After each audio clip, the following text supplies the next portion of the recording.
it has become time to get this prepped and ready for the roll-up garage door. Oh yeah. Got this all torn out. Just gonna get this out of here and then wrap it around and get on my way.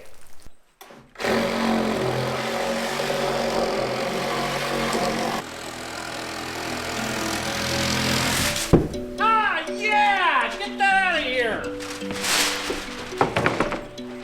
Nice!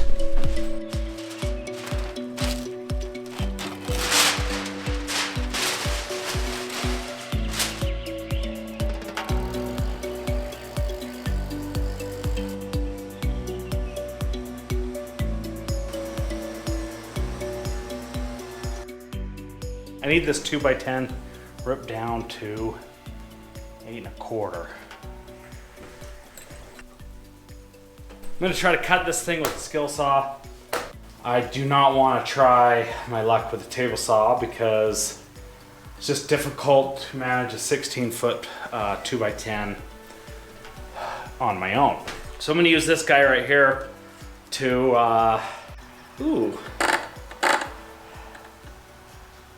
got a bad tooth right there, totally gone.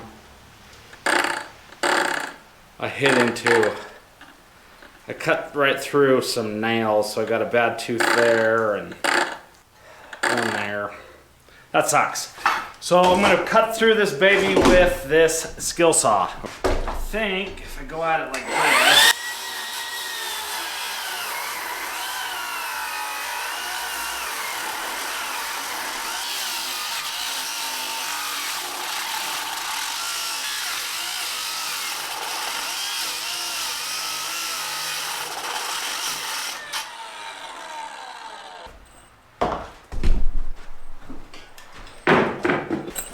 so this should be 8'3".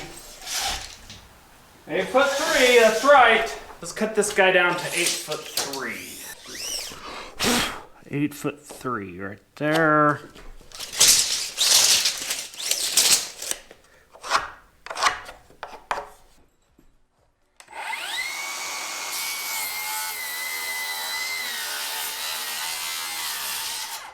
There we go. There, so I just need to flush it up on the inside of here. Right there. Put a nail in there, hold it.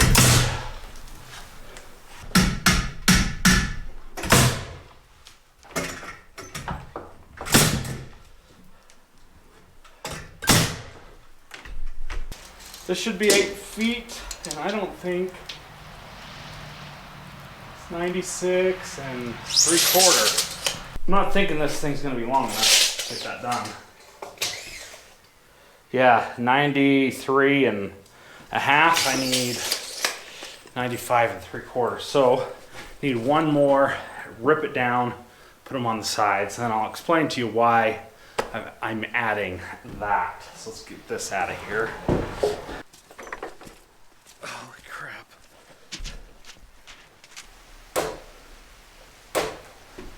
Should I be doing this on the table saw? Yeah, maybe. Need somebody here to help me though.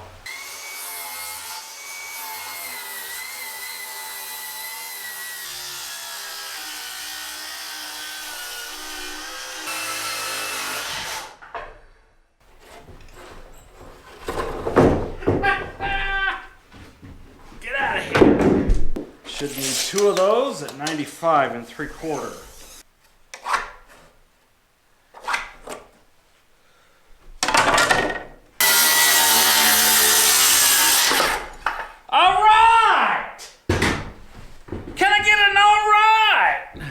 Okay, folks, so this guy needs to go like this.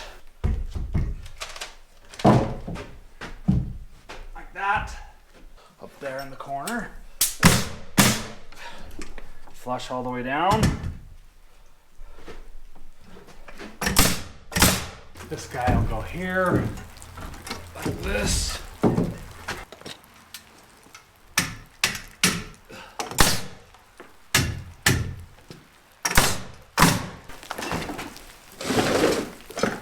Holy schmoly, I'm out of nails. I'm out of nails. This 2x4 needs to go right here. This is going to hold the track.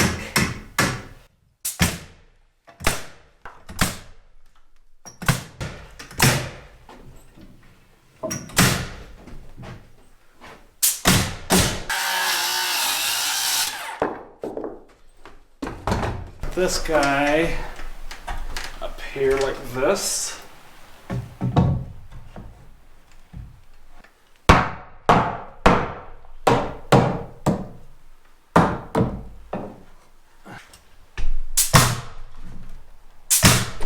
So I think the garage door is ready. It got this added here for my exterior insulation, the mounting piece for the track. Normally you'd put a piece right here to mount for the motor, and I may have to add that, but normally I'm going to do a side mount motor. It's going to fit over here or over there. I don't want the motor. I don't want that long track and chain and all that down the center. That's just stupid. So I may have to modify the framing a little bit over there. All right, so here you can see the foam, okay? And I should have 3/4 of an inch difference right here. Yes, that's correct.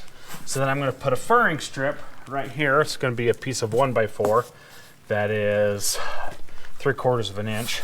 That'll butt right here. And the reason for the furring strip is for an air barrier to be behind the siding, and a vapor barrier for the water to run down, and then also something for my siding to nail to. So that's the reason that this sticks out like this. So after I put my foam there and then my furring strip here, it'll be flush for my siding. So the plan is to trim this out in siding and siding here, so, and then put a piece of trim right here. So it'll all be continuous. It'll be black siding. I'm not sure exactly what I'm going to put on there yet. So the next step is to put the garage door in. That's supposed to be delivered or installed tomorrow. I am not doing the garage door. I hired that out, and you'll see what it looks like tomorrow. I will come out here and film it, hopefully. So the next step after the garage door is to put all this foam up. So the plan is I'm going to start out back here first, because I don't have any windows or any protrusions here. That's going to mess with my design. I am going to put 4 inches of foam on this side, 2 layers of 2-inch foam. I just need to finish the Tyvek here. I could probably do that tonight, and then I could start applying or adding the foam. So put 1 here, and then another layer of foam, and then 1.5-inch foam all the way around the 3 sides in the front. And that has to do with how I'm going to trim out this upper section where the windows are. You'll see how I trim out the upper portion of the windows later. I'm not so sure when I'm going to get to that. It might be a minute, because money and time. With the scare that's kind of going on right now, I'm a little bit worried about being able to get materials. So first thing I got to do is put the garage door on, and then do the insulation around the outside. So once I get the insulation wrapped around the outside, I'm going to head to the soffit or the fascia. I'm going to put the fascia on all the way around, and then I can put the roof on. The fascia has to go on before I can put the roofing on. So fascia and then roof. So garage door, wrap the thing in this insulation foam, and then the fascia, the roof, and then the siding. So there's the update for now, folks. So somebody gave me the idea, and I actually already knew about this idea, but somebody gave me the idea to take out one of the screws on each one of these hinges, put a 3-inch screw in there, so that will hold the door to the 2x4s via the hinge, rather than just these little small screws that look like this. So I don't know that these are a full 3-inch, but I just want them into the stud. You want to put one on every single hinge.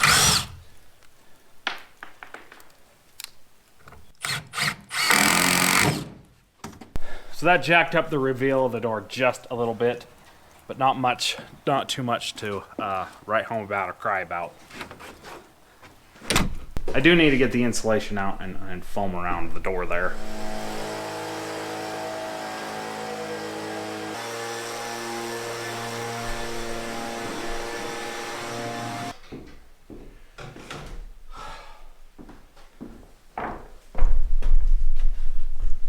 So that's it. It's ready for my guys to come and install the garage door. I will show you that door tomorrow and we will go from there. That's it for this video. Thanks for watching and I'll see you guys in the next one.